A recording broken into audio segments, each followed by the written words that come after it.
Hello everyone, this is BSc third year class and today we are going to discuss one of the important function, complex exponential function.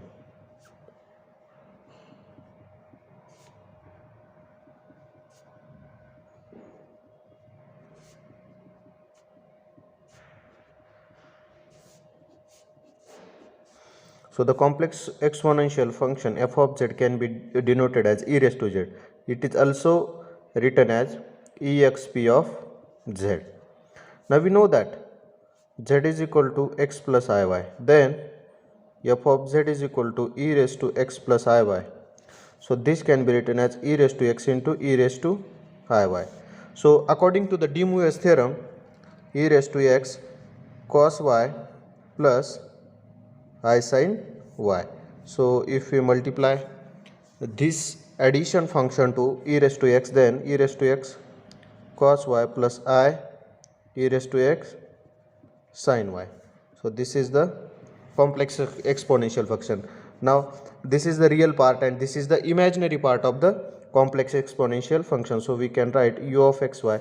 If we compare this to u of xy plus I v of xy, then u of xy is equal to e raised to x cos y and v of xy is equal to e raised to x into sin y.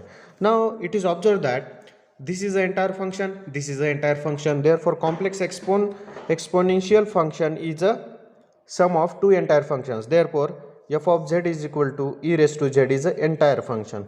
Write down one note. F of z is equal to e raised to z is entire function. Entire function means what? A function is said to be entire if it is analytic in every complex plane. That is, f of z is equal to e raised to z is analytic on complex plane. This function f of z is equal to e raised to z is analytic on a complex plane. Now if f of z is equal to e raised to z, then it is written as e raised to x plus iy. So it is equal to e raised to x into e raised to iy. So this can be written as rho into e raised to I phi, where rho is equal to the positive value e raised to x and phi is to be the argument of a complex valued function which is measured in radians.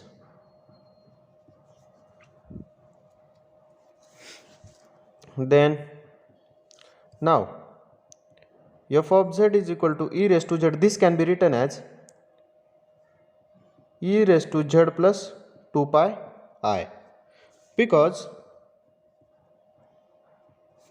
e raised to 2 pi I is equal to cos 2 pi plus I sin 2 pi. So it is equal to 1 plus I times 0. So it is equal to 1.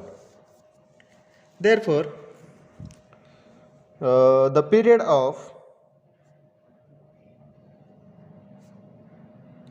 the complex valued function f of z is equal to e raised to z is 2 pi I. That is imaginary period 2 pi I. Then let us discuss some properties of the complex exponential function. So if e raised to z1 into e raised to z2 is equal to e raised to z1 plus z2.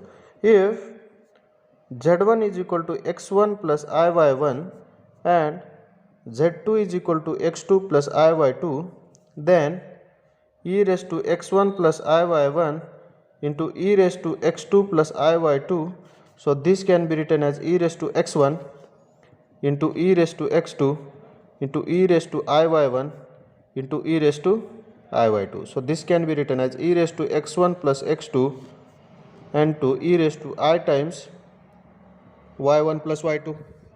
So this can be written as e raised to x1 plus x2 plus I times y1 plus y2. So it is equal to e raised to x1 plus iy1 plus x2 plus iy2, and it is equal to e raised to z1 plus e raised to z2.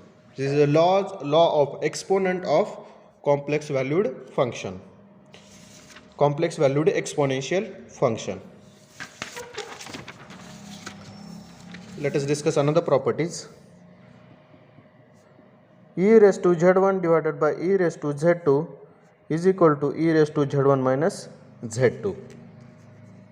Then 1 by e raised to z is equal to e raised to minus z. Also note that e raised to I pi is equal to cos pi plus I sin pi. So it is equal to minus 1 plus I times 0, it is equal to minus 1. So keep in mind that the value of e raised to I times pi is equal to minus 1. Also e raised to 2 pi I is equal to cos 2 pi plus I sin 2 pi according to the De Moivre's theorem. So it is equal to 1 plus I times 0, so it is equal to 1.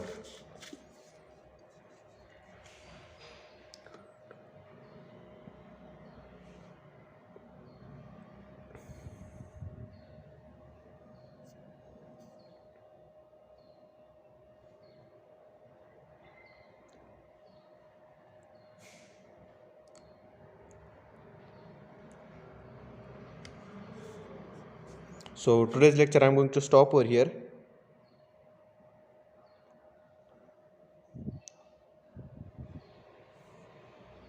So before ending to this lecture, I am going to discuss one thing, that is reflection principle.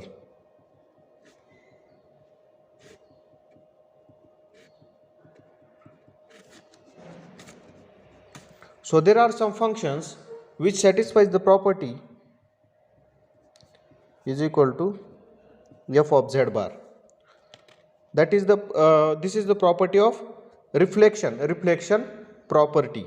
So if f is analytic, then it's some analytic functions satisfies the reflection property. For example, f of z is equal to e raised to z, then bar of f of z is equal to e raised to z whole bar, so it is equal to e raised to z bar. For example, f of z is equal to z plus 1, then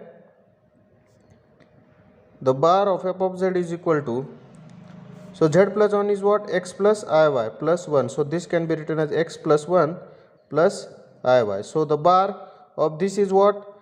X plus 1 minus iy. So this is equal to x minus iy plus 1. So x minus iy is what? Z bar plus 1. So it is equal to f of z bar. Also, if we consider the function f of z is equal to z square, so it is equal to x square minus y square plus 2i xy. So if we take a bar, then it will be equal to x square minus y square minus 2i xy. So this is nothing but the z bar square. Also, if we consider f of z is equal to sin z, then if we take a bar on both sides, then it is equal to f of z bar equal to sin of z bar. So it is nothing but f of z bar. So today's lecture I am going to stop over here. Thank you.